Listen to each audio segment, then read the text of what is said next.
দিগত আলোচনায় থাকতাম আমি অধম, সামনে রাসূল পাক হতো, পাশে সাহাবাগণ। দিগত আলোচনায় থাকতাম আমি অধম, সামনে রাসূল পাক হতো, পাশে সাহাবাগণ।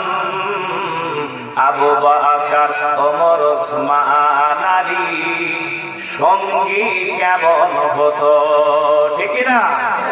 আবু বকর ওমর ওসমান আলী সঙ্গী কেমন হতো।